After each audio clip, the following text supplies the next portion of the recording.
तर हाय नमस्कार मित्रांनो, मी सौरभ तुमचं एडुगातामध्ये स्वागत करतो। हेलो दोस्तों, मैं सौरभ आपका एडुगाता में स्वागत करता हूँ। आज का वीडियो क्लास 11th के स्टूडेंट्स के लिए रहने वाला है और आज के वीडियो में कंप्लीट रोड मैप एक्सप्लेन करने वाला हूँ क्लास 11 के स्टूडेंट्स का। अब कंप्लीट रोड मैप यानी 11th स्टैंडर्ड में जब आप कोई एंट्रेंस एग्जाम देना चाहते हो 12th के बाद, तो 11th स्टैंडर्ड में किस तरह से पढ़ाई करना चाहिए, कौन कौन सी चीज़ें ध्यान में रखनी है, कौन कौन सी चीज़ें ध्यान में नहीं रखनी है, ये सारी चीज़ें मैं बताने वाला हूँ, जिसके लिए मैं 11 पॉइंट्स एक्सप्लेन करूंगा। और आपको इसलिए वीडियो जो है लास्ट तक जरूर देखना पड़ेगा। तो चलिए शुरू करते पॉइंट नंबर 1 के साथ, दैट इज कोचिंग। देखो, अब तक 10th स्टैंडर्ड तक कुछ बच्चे कोचिंग जाते थे, मतलब कोचिंग लेते थे कोई टीचर से, कुछ बच्चे घर में बैठ के सेल्फ स्टडी करते थे। बट अब 11th और 12th स्टैंडर्ड, ये 2 साल है जहाँ पे आपको एंट्रेंस एग्जाम देना है, whether it is a medical और इंजीनियरिंग एंट्रेंस एग्जाम, आपको कोचिंग लेना बहुत जरूरी है। अब वो ऑफलाइन कोचिंग भी हो सकता है, ऑनलाइन कोचिंग भी हो सकता है। मैं कंपल्सन तो नहीं करने वाला हूँ, बट जो बच्चे ऑफलाइन कोचिंग अफोर्ड नहीं करते, जो बहुत महंगा होता है उनका एनुअल फीस, जो कुछ भी है उनका पैकेज, तो जो बच्चे नहीं कर पाते वो ऑनलाइन भी पढ़ सकते हैं। अगर ऑनलाइन पढ़ना है तो आपको सबसे पहले सेल्फ डिसिप्लिन होना पड़ेगा और ऑनलाइन भी पढ़ सकते हो। ऑनलाइन पढ़ने के लिए भी बहुत अलग अलग प्लेटफॉर्म्स हैं। फॉर एग्जाम्पल, अगर मैं 2-3 जेन्युइन प्लेटफॉर्म्स की बात करता हूँ तो अलग पांडे सर का फिजिक्स वाला, वेयर जेई और नीट की बहुत बढ़िया तरीके से प्रिपरेशन होता है, और सिमिलरली अमन दत्तरवाल की अपनी कक्षा, वहां पर भी 11th-12th की जेई और नीट की बहुत बढ़िया सी प्रिपरेशन होती है। ऐसे प्लेटफॉर्म्स पे आप जा सकते हो। मैं इनको प्रमोट नहीं कर रहा हूँ, मुझे सच में जेन्युइन लगते, इसीलिए मैं आपको सजेस्ट कर रहा था। या फिर अगर आप अफोर्ड कर सकते हो तो you can go for offline coaching. Choose करते समय अच्छे जेन्युइन कोचिंग चूज करना। समझ में आया? ओके, नेक्स्ट पॉइंट की तरफ बढ़ते, विच इज कंसेप्चुअल लर्निंग। अब देखो, चूंकि आपको 12th स्टैंडर्ड में, 12th स्टैंडर्ड एंड होते ही आपको एंट्रेंस एग्जाम देना है, तो एंट्रेंस एग्जाम देते समय जो आप क्वेश्चन सॉल्व करोगे, उन क्वेश्चंस को सॉल्व करने के लिए सबसे पहले आपके कंसेप्ट्स को क्लियर होना बहुत जरूरी है। और इस चीज के लिए आपको कंसेप्चुअल लर्निंग सीखना पड़ेगा। मैं अभी 10th में भी बहुत बार बोल चुका था कि कंसेप्चुअल लर्निंग सीखो, ताकि आगे जाके आपको उसका इंपॉर्टेंस पता चलेगा। बट कुछ बच्चों ने सीखा होगा, कुछ ने नहीं, बट अभी आपको करना पड़ेगा। जिस तरह से आप 10th में आखिर के 2-3 मंथ्स में पढ़ के बोर्ड एग्जाम्स में अच्छे स्कोर करते थे, वो वाला स्ट्रैटेजी यहाँ पे नहीं चलने वाला है। जिस तरह से आप आंसर्स को लर्न करके रट्टा मार के बोर्ड एग्जाम्स में अच्छे स्कोर करते थे, वो वाला स्ट्रैटेजी यहाँ पे बिल्कुल भी नहीं चलने वाला है। यहाँ पे आपको कंसेप्ट को समझना पड़ेगा, इसीलिए आपको कंसेप्चुअल लर्निंग करना ही पड़ेगा। ये चीज ध्यान में रखना। Third point says that text books. अब आपका कोचिंग हो गया, डिसाइड कर लिया आपने, कंसेप्चुअल लर्निंग करना ये भी आपको पता चल गया। अब टेक्स्ट बुक्स की बारी आती है। तो देखो, टेक्स्ट बुक्स में अगर महाराष्ट्र के स्टूडेंट्स इस वीडियो को देख रहे हैं तो आपको 2 टाइप ऑफ टेक्स्ट बुक्स को यूज करना है। First of all that is Maharashtra state board का पर्टिकुलर टेक्स्ट बुक। उसके बाद सेकेंड इज एनसीईआरटी, जो कि सीबीएसई रेफर करता है। ये दोनों टाइप ऑफ टेक्स्ट बुक्स आपको रेफर करना है। और अगर सीबीएसई के स्टूडेंट्स इस वीडियो को देख रहे हैं तो आपको बस एनसीईआरटी फॉलो करना है, क्योंकि आपके स्कूल कॉलेजेस में यही टेक्स्ट बुक्स फॉलो किया जाने वाला है। समझ में आया? 2 टेक्स्ट बुक्स, स्टेट बोर्ड का, कोई भी पर्टिकुलर स्टेट बोर्ड का, अगर आप महाराष्ट्र में रह रहे हो तो महाराष्ट्र स्टेट बोर्ड का, और उसके साथ ही साथ एनसीईआरटी टेक्स्ट बुक्स। अब आप जो भी कॉन्सेप्ट्स पढ़ने वाले हो आने वाले 2 सालों में, उसका जो बेसिक नॉलेज है आपको टेक्स्ट बुक्स में से ही मिलने वाला है। इसीलिए मैं इतना टेक्स्ट बुक्स को रेफर करने बोल रहा हूं। अगर आपका बेसिक नॉलेज पक्का है तो आप हायर लेवल की जो नॉलेज है आने वाले, हायर लेवल के जो कंसेप्ट आने वाले, उसको इजीली ग्रास्प कर सकते हो। इसलिए सबसे पहले टेक्स्ट बुक्स को रेफर करना।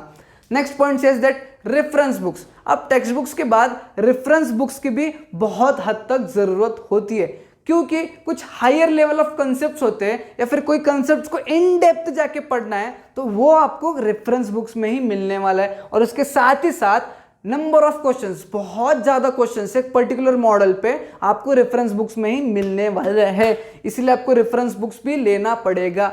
अब एक छोटा सा टास्क देता हूं, जिन बच्चों को रेफरेंस बुक्स के बारे में पता होगा वो कमेंट डाउन करके बताना कि कौन सा यूज करना चाहिए, ताकि बाकी के जो बच्चे हैं वो पढ़ने वाले उनको समझ में आ जाए। अगर नहीं तो कमेंट डाउन ये करना, ताकि मैं आपको एक वीडियो में बता दूंगा कि कौन कौन से रेफरेंस बुक्स के ऑप्शंस अवेलेबल आपके पास है। ओके, नेक्स्ट पॉइंट की तरफ आते हैं विच इज नोट्स। जी हाँ, आप टेक्स्ट बुक्स रेफरेंस बुक्स में से पढ़ लेते हो, बट जब आपका वीकली टेस्ट होगा या फिर मंथली टेस्ट होने वाला है जिसमें आपको टेस्ट देते समय जो चैप्टर्स है उसको पूरा रिवाइज करना है, तो रिवाइज करते समय पूरा चैप्टर तो पढ़ते नहीं बैठोगे, इसीलिए आपको एक short note, personal short note ready करना है जिसमें आपके कंसेप्ट, शॉर्टकट्स, फॉर्मूलाज, ट्रिक्स सारी चीजें आप इंक्लूड करोगे, जो कि एक ही या दो ग्लांस में आपको पूरा का पूरा चैप्टर ध्यान में आ जाए। ऐसा शॉर्ट नोट बनाना जरूरी है, आपके साथ रखना जरूरी है ताकि आप रिवाइज कर सको। अगर आपको इसमें दिक्कत आ रही है तो इसको भी कमेंट डाउन करना, मैं आपको बता दूंगा कि किस तरह से शॉर्ट नोट बनाया जाएगा। Next point says that questions. जी हाँ, नोट्स भी बना लिया, रेफरेंस बुक्स भी पढ़ रहे हो, टेक्स्ट बुक भी पढ़ रहे हो, बट जब तक आप नंबर ऑफ क्वेश्चंस को सॉल्व नहीं करोगे तब तक आपके पास कॉन्फिडेंस आने वाला नहीं है, और जब तक कॉन्फिडेंस नहीं आएगा आप डिफिकल्ट क्वेश्चन को टैकल नहीं कर पाओगे। इसीलिए हर एक कंसेप्ट का जो आप पढ़ रहे हो, हर एक मॉड्यूल के नंबर ऑफ क्वेश्चंस को सॉल्व करना है। जितना ज्यादा नंबर ऑफ क्वेश्चंस को आप सॉल्व करोगे उतना आपका कॉन्फिडेंस बिल्ड होगा, और आपका जो एंट्रेंस एग्जाम रहने वाला है 12th में, 12th के बाद उन एंट्रेंस एग्जाम में जब क्वेश्चंस को सॉल्व करोगे तो आपका वो कॉन्फिडेंस वहां पे काम में आने वाला है। समझ में आया? इसीलिए ज्यादा से ज्यादा नंबर ऑफ क्वेश्चंस को सॉल्व करना है, इस चीज को ध्यान रखना। बढ़ते हैं 7th पॉइंट की तरफ, that is clarify your doubts. जी हाँ, अब होता क्या है, फॉर एग्जांपल आपके कोचिंग में आज एक चैप्टर पढ़ाया गया है, उस चैप्टर में आपको दो चीजें समझ में नहीं आई, बट आप डर रहे थे कि मैं सारे क्लास के सामने कैसे पूछूं, मैं पर्सनली सर को जाके बाद में पूछता हूं। ठीक है, दो टॉपिक्स रह गए, दूसरे दिन भी सेम प्रॉब्लम अराइज होता है, हाँ उस दूसरे दिन भी दो टॉपिक्स और बढ़ जाते हैं। इसी तरीके से एक वीक में छह दिनों में 12 टॉपिक्स आपके डाउट्स रह जाते हैं, 12 टॉपिक्स में आपके डाउट्स रह जाते हैं जिसके ऊपर आप क्वेश्चंस भी सॉल्व नहीं कर पाते और जिसको समझ भी नहीं पाते, ये सोचकर कि वीकेंड्स में या फिर जो एक दिन में सर के पास जाके ये सारे डाउट्स क्लियरिफाई करूंगा।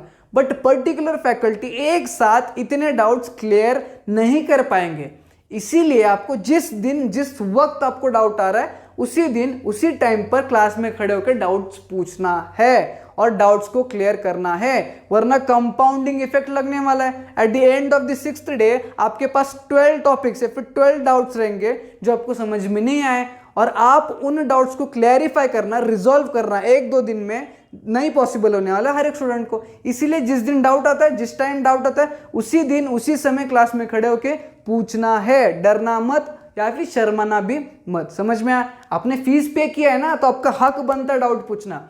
Next point is try to avoid backlogs. जी हाँ, फॉर एग्जांपल 2 दिन में आप किसी के कोई भी रिलेटिव के शादी में गए, अब 2 दिन में जो पढ़ाया गया है, जो कुछ भी आपको पढ़ना था वो रह चुका है। अब आते ही आपको वो 2 दिन का पढ़ाई और उस दिन जो पढ़ाने वाले वो सारी चीजें कवर करना है, थोड़ा सा एक्स्ट्रा टाइम बैठ के। अगर आप नहीं करते हो तो ये 2 जो टॉपिक एज ए बैकलॉग रह गए थे वो एज ए बैकलॉग ही रहने वाले हैं। ऑन द सेम केस यहाँ पे भी आपका कंपाउंडिंग शुरू हो जाएगा। ये 2 टॉपिक के 4 के 6 ऐसे होते होते आपके बहुत ज्यादा चैप्टर से फिर बहुत ज्यादा टॉपिक्स बैकलॉग रह जाएंगे, जिसको अगेन रिजॉल्व करना इम्पॉसिबल रह सकता है आपके लिए। इसलिए बैकलॉग्स को अवॉइड करना, तभी के तभी पढ़ना, छूट भी जाता है तो दूसरे दिन थोड़ा सा एक्स्ट्रा बैठ के पढ़ लेना। 9th point says that weekly revision. अब देखो 11th स्टैंडर्ड पूरा पढ़ोगे, 12th स्टैंडर्ड पूरा पढ़ोगे, उसके बाद आप एंट्रेंस एग्जाम देने जाओगे। अब एंट्रेंस एग्जाम देने के लिए आप ये तो बोल नहीं सकते कि 11th की स्टार्टिंग में जो पढ़ा था वो मुझे याद ही नहीं है, इसीलिए आपको वीकली रिवीजन करना बहुत जरूरी है। जो भी टॉपिक्स आप पढ़ रहे हो, पिछला जो भी आपने पढ़ा है उसको रिवाइज करना बहुत जरूरी है, तभी आप 12th स्टैंडर्ड के बाद जो एंट्रेंस एग्जाम देने वाले हो उसमें बढ़िया से स्कोर कर सकते हो। इसीलिए वीकली रिवीजन जरूरी है। 2 से 3 घंटा हर एक वीकेंड में रख देना आपका वीकली रिवीजन करने के लिए। समझ में आया? 10th पॉइंट कहता है सेल्फ स्टडी। अब देखो 10th स्टैंडर्ड में जब आप 10th स्टैंडर्ड में थे तब मैं आपको बताता था दिन में 2 से 3 घंटा पढ़ना जरूरी है। ठीक है, मिनिमम 2 आवर्स तो जरूरी है ही है। बट चूंकि आप 11th स्टैंडर्ड में आ चुके हो और 2 साल के बाद आपका एंट्रेंस एग्जाम आने वाला है जो कि एकदम हायर लेवल का रहने वाला है, तो वो एंट्रेंस एग्जाम के लिए जब आप पढ़ रहे हो तो अभी दिन में कम से कम 6 घंटा पढ़ना जरूरी है। अब मुझे पता है आप कमेंट डाउन करके बोलोगे कि 6 आवर्स इज इम्पॉसिबल, मुझे पता है हर एक स्टूडेंट के लिए इम्पॉसिबल है, बट आपको पॉसिबल ही करना पड़ेगा। अगर आपको इस एंट्रेंस एग्जाम को क्लियर करके बढ़िया से कॉलेज ग्रैब करनी है तो आपको ये इम्पॉसिबल चीज जो है उसको पॉसिबल करना पड़ेगा, दिन में 6 घंटा पढ़ना पड़ेगा, वो भी सेल्फ स्टडी। उसके बाद लास्ट पॉइंट आता है 11, दैट इज बोर्ड एग्जामिनेशन। अब बोर्ड एग्जामिनेशन के बारे में क्या करें जो कि 12th एग्जाम में रहने वाला है। तो मेरा एक ही सजेशन रहने वाला है सीबीएसई के स्टूडेंट्स के लिए भी, स्टेट बोर्ड के स्टूडेंट्स के लिए भी।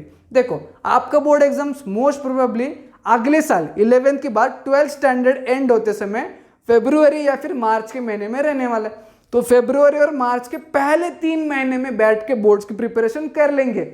अभी उसकी फिलहाल टेंशन मत लेना, अभी फिलहाल एक चीज पे फोकस करना, दैट इज कंसेप्चुअल लर्निंग।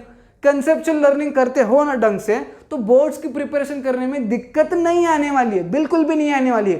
1-2 महीने में आप प्रिपेयर कर लोगे, बट कंसेप्चुअल लर्निंग पे अभी ध्यान देना और अभी जो पढ़ रहे हो उस पर ज्यादा फोकस करना। समझ में आया?